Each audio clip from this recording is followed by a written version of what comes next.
Quality na naman to. Tinolang isda.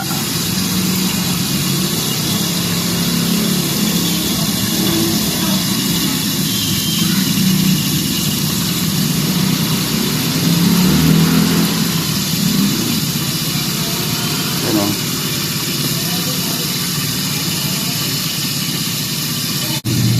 Solve na naman ang tanghalian, mga kabutsog. Healthy. Yung okra, may petsa, yung alokbate, yung ampalaya. Ayan, dito yan sa natin, sa tanim nating mini garden.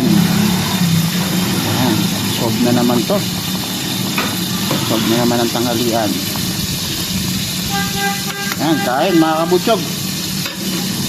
Kain tayo, kain. Tinolang isda. Kain.